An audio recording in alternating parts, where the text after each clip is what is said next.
everybody, and welcome to the Makers in Minnesota podcast, where we talk to cool people doing cool things. I'm Stephanie Hansen, or Stephanie's Dish on Instagram, and I've been doing this podcast for about 5 years. And this product landed on my kitchen counter about a year ago, and I was able to make some delicious mocktails with it. I'm welcomed today by Kat Duvic, and she has founded Social Mixers. And Kat, I was just reading your story this morning because I've used your products now for about a year and recommended them all through the holidays and, of course, dry January for a lot of people. But I didn't realize you were from New Orleans. I am. Yep. Born and raised. My family, they're all still down there. I'm the weirdo who decided that she wanted to live at the top of the Mississippi River instead of the bottom. So Sure. Well, that is the home of the cocktail, right? it is. Yeah. It's the home. It was the introduction of the cocktail to North America. Okay. So yes. And so New Orleans loves to claim that it was the home of the cocktail.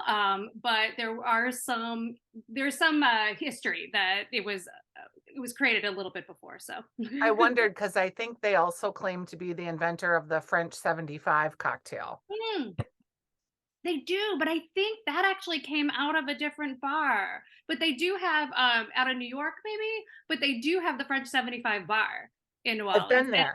And I will say this, New Orleans, they make the best cocktails, and it is the inventor of the Sazerac, which to me is like the perfect cocktail. So Oh, that's funny. That's the way I feel about the hurricane because there's oh nothing better yeah. when you're on vacation than a hurricane. Oh my gosh, I do. I do love hurricanes. Drank many of those in my college days, and try to get one when I get back down there. We try to stop by. My husband and I try to stop by Patos and get one. So Yes.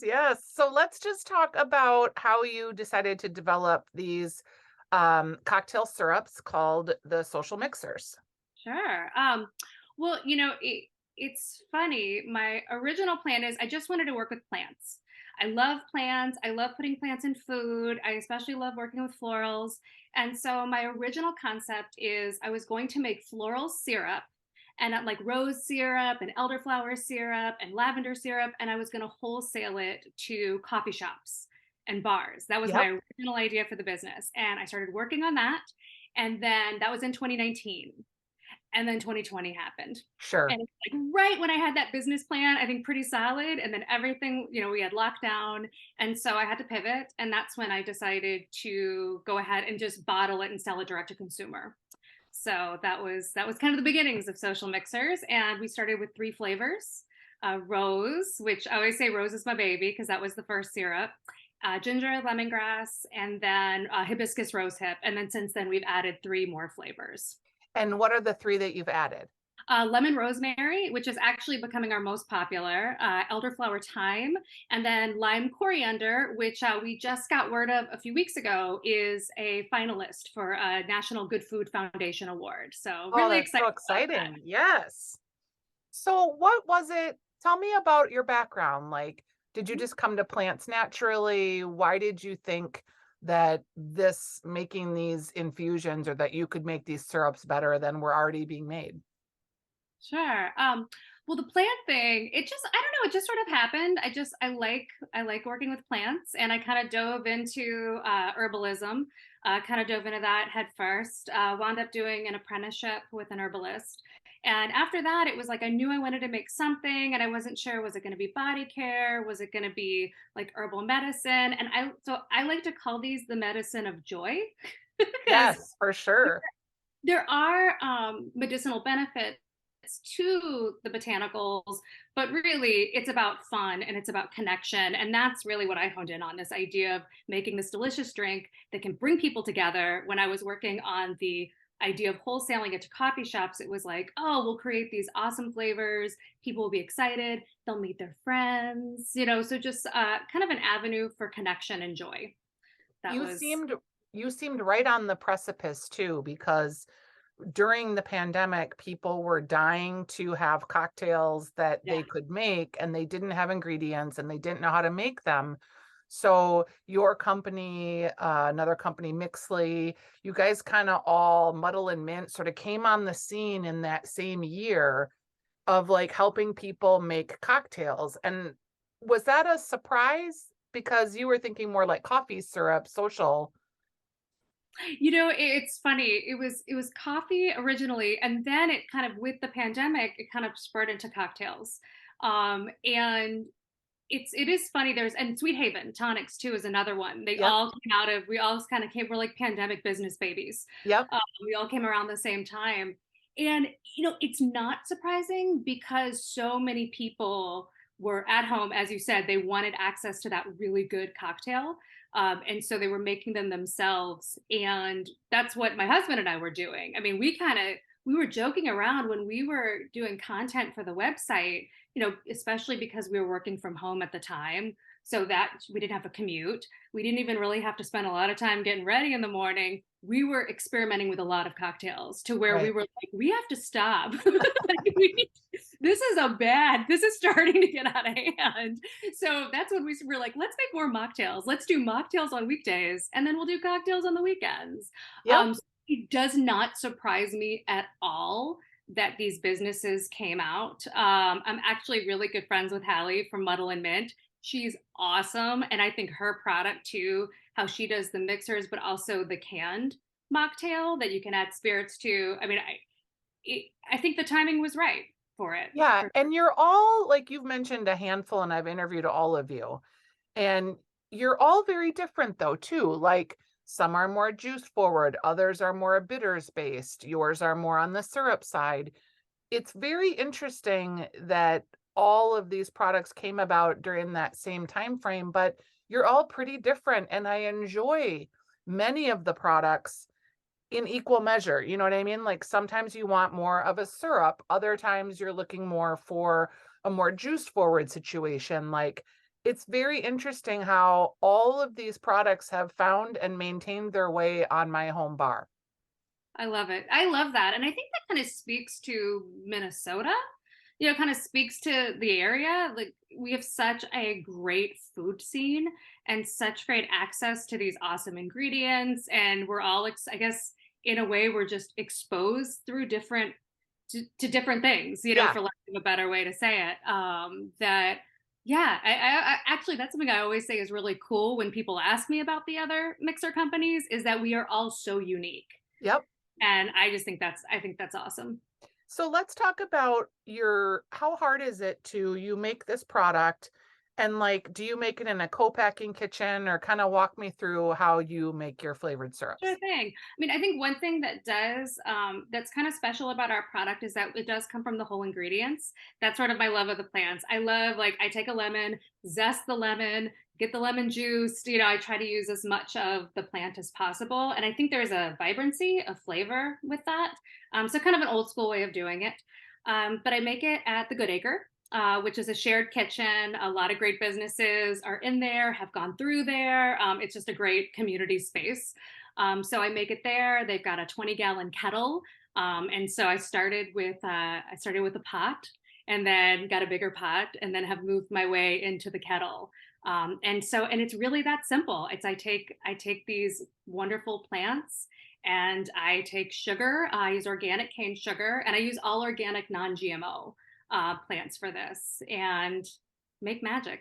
Yeah, you It's boil really it and there you go, and you bottle yeah, it. it's really fun, and it's what's great is especially like if I'm zesting citrus or if I'm making lemon rosemary, people will stick their head in the kitchen. Oh yeah. Everybody's like, "Oh, it smells so good," and I always joke around. I'm like, it's like a aromatherapy on the job. So I've used your syrups too in salad dressing. I don't know if that's ever occurred to you, or if you ever do that at home. that's amazing. We do. What's funny is, so I always take a test bottle from every single batch just to make sure, that something didn't go awry that I missed. And so we wind up with a lot. And so sometimes we give it away to friends, but we'll experiment. And so I have these lemon rosemary and vinaigrette. And my husband, he's been working on a wing sauce Oh, with yum. ginger lemongrass for like 2 years now, but it's not ready. Every Okay. time I ask him about it, he's like, no, it's not ready. It's not ready to share yet. Because I'm like, we could put it on the website. He's like, oh, it's close. But The he's like, other the other perfect. way to use your syrups that I've done is over a pound cake, like as the Ooh, glaze that, you put on yes. the top. Yes. I mean, it's a simple syrup. I Yeah. mean, that's what it is. And so soaking a cake, or you could put it on ice cream. Mhm. It really is, it's a flexible ingredient. That's sort of how I've always viewed it, is yes, you can put it in a cocktail. That's sort of everybody's go-to.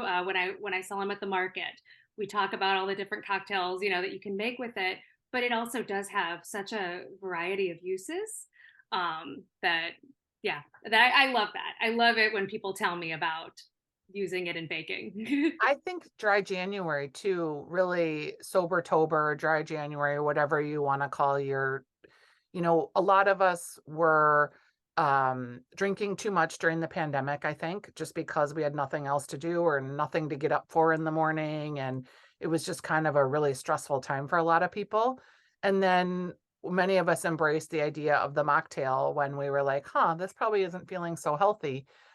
I do love that there are all kinds of ways for people to enjoy your product, and some in alcohol, but also not necessarily, because I think the mocktail has matured so much. It used to be when you weren't drinking, you were offered orange juice and soda water. Yeah. And this has really allowed people, I think, to still participate in what is festive moments and cocktail party culture and just culinary culture, but without it having to be spirit forward. And I think you guys have done a great job of marketing that and also like providing recipes. Yeah, I love doing recipe development. I love it. I know I spoke earlier more of like the plant thing. I do have some bartending in my background. I always have to frame it as, it was the 90s, it was Louisiana. And so my first bartending job, I was 17. Sure, Uh, so I started young, and I remember getting the bar book. Every time somebody would order something, I'd be like, no problem, be right back. And so I'd open up the bar book, of course. and I would always just add a little more alcohol than it called for, because I figured that way, like, They wouldn't know. cover up that I didn't know what I was doing.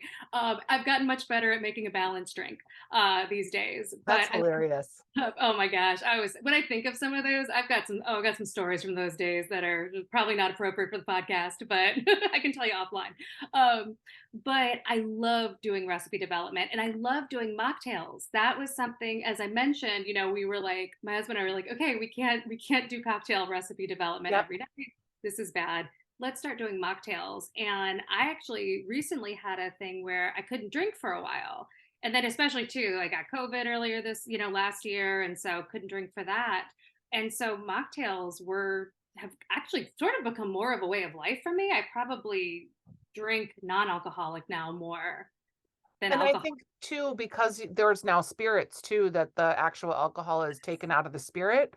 So we're having non-alcoholic tequila, non-alcoholic Yeah, gin, which it's like sounds weird, but it's a mocktail renaissance. I mean, yeah, and pretty I much. remember when I was in college, I had like decided I wasn't going to drink for a semester. I was like, I'm going to bunker down.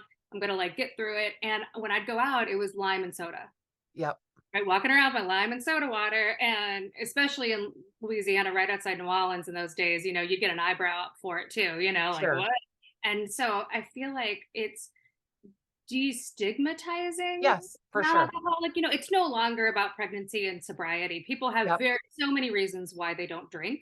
And Um, also people don't feel like, and I'm the classic person that over asks all these weird questions, but like in the day when someone didn't drink, I would be like, "Oh, are you in recovery?" Because my whole family had been in recovery, and at the time, that was a pretty obvious question. Now, when someone's not drinking, it doesn't even really occur to me to assume they're in recovery at all, just because yeah, there's so many people that are not drinking for whatever reasons. I mean, a lot of it is nowadays. I find I just feel better Yeah, health for in sure. the morning as I get older. Now I'm in my 40s, and so Yeah, I don't bounce back like I used to. And yeah, so exactly. it's like I want to get stuff done this weekend, but I also want to have something delicious and something special. And especially like if you go out to a bar, it's it would be so unfair to be like, okay, well, we have Coke for you. Yeah, yep, Everybody else is like has these really interesting flavors. And that's what I do love about the syrups, is that there's a complexity. I think, I'm biased, but like there's a complexity of flavor. But then especially, yeah, mix them with an NA distilled spirit like abstinence Love those. Seed lip is another good Yep. one. I mean, really just go down, was it Marigold? You can, Yes. she's got everything you can try, Is she whatever. carrying your product too? No, not yet. I actually, it's funny, I bought from her, but I haven't reached out to her. So Oh, you need to. I Yeah, should she'd probably do like your that. product. I should probably do that. Yeah, So thank she you for would like it. mentioning that. So, how hard has it been for you to get on shelves, and where can people find your products now? It's varying rates of challenges. Sometimes it feels so easy and effortless, and it's like, wow, people said this was hard. And sometimes it's, oh wow, this is really hard. We are primarily in liquor stores. We work with a distributor called Maverick, and they have been absolutely wonderful, especially for a small little micro business like Yep. mine. They've just been really supportive in getting me out throughout the state. And so I was really excited. I know you have a place up there. We have our hibiscus rose hip is in Ely. Yep. And so I was so excited for that. I was like, yes, I just think that's been really great. And then also to starting to branch out into more gift stores, kind of going that route. So you can find us in local liquor stores, primarily Twin Cities area, but on our website, it does have a list. At thesocialmixers.com has a where to buy list. So, and then And you can order how, on the website too. yeah, how often do you like, are you trying to sell into bars and restaurants as well? It's funny. So that got totally tabled with the pandemic. And then it was all about, okay, I need to get this product and I have to figure out how to bottle it and how to how to do it all legally, how to have a legal business. That was sort of phase one. And then phase two, it was really direct consumer and then getting it into these liquor stores. And now that I think we're moving into phase three. So it really is now I'm actually starting to revisit that original plan of bars and coffee shops and Yep. restaurants. So yeah, so I'm hoping to do some work with that this year. When you like look at, what do you spend the most of your time on? Is it like development? Is it packaging? Is it marketing? Is it social? Is it finances? Like, how do you break up your time? That's a really good question, and it really depends on the week. It really depends on the week. Right now, so we're also on Amazon. We launched on Amazon last year. And so this week I've been working on packaging items to send to Amazon because I have to package them a slightly different way. And so that's been the focus because I'm trying to restock there. And then next week I've got sales is going to be the priority. And, trying to I haven't really done much of that since the end of 2022. So, Yep. wanted to give everybody a holiday break without seeing my email or getting my phone call. So going to start focusing on that. So it really depends. I'm still a really small. It's me most of the time. My husband also. Thank goodness for him. He does finances. My brain. I'm a flavor girl. Right. Uh, my brain does things with numbers that would probably get us audited. I So like though the way that you talk about, like, it almost sounds like you're chunking your work mhm. like Yeah, into strategic chunks of time. I try to figure out ways to focus. I learned early on when I was like, I'm going to just do everything. I'll spend an hour here and an hour here and an hour here. It never worked out. I would just feel so disorganized. And I also felt like nothing was happening and I was just falling behind. And so that's what I found is to just kind of figure out these focal points. I'm really hoping this is the year. And I think we're there to where I can start bringing in some help, and so that'll change things. And I haven't quite decided, is it going to be help in the kitchen? Is it going to be help with packaging? I haven't quite figured out that piece yet, but the business is it's finally getting sustainable to where that can happen, which is exciting. That is exciting because you're only in your second year, right? We're in our third. In your So third. the Okay. first year was really just doing farmers markets. And of course, the first year you do a business, it's all just putting money into it. It's Right. always realizing. Okay, and then this last year was really about growth. Instead of buying a few cases of bottles, I need to start buying pallets of Yep. bottles. And so it's just investing into some pieces of equipment to help us scale up. So What do you think was one of the smartest things you did when starting your business? ooh, that's a great question. I mean, I would say there's two things that I tell people, if that's okay. Can I have two? Yeah. Two is good. Um, The first one is, I would say, if you are manufacturing your own product, go into a shared kitchen because you learn so much from other makers. That has been huge. I mean, just even little things like, I mean, I was juicing my own lemons. I had like a little Breville, like Yep. citrus juicer. I mean, it was an automatic one. So, but I still remember DJ from Lost Capital was like, there's another way, and he's like, you can go to somebody with a juicer and they'll juice them for you. And I was like, just blown away by that. Yeah. So I just shared, I was like, you just shared me hours and tears because it was a really like frustrating experience. So I'm so grateful for that and the tips I've learned from other makers. So that would be number one, commercial, like shared commercial kitchen to start, because you just learn so much and you meet the best people. And then the second piece is I think farmers markets are just a great way to start because you're face to face with your consumers and Yeah. they come back and they tell you how they used it. The number one use for our syrups, it's people putting it in seltzer. Yep. And when they'd buy the syrup, we would have these conversations about all the cocktails they're going to make. I had little recipe cards I'd give them. And then they would come back and say, hey, I just put it in my bubbly water and it was really good. And so Yeah. I love that. And I don't know if we would have learned that as quickly as the fact that like after the second market, people were coming back and telling us Yeah. that. So, and also too, mocktails, like how many people were using it for mocktails.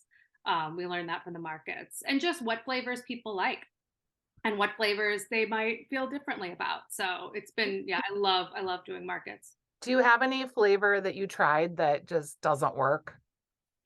Oh gosh, I have several. I have several. Oh, I have some where, well, you know what? I have some that it's delicious, but it's too weird.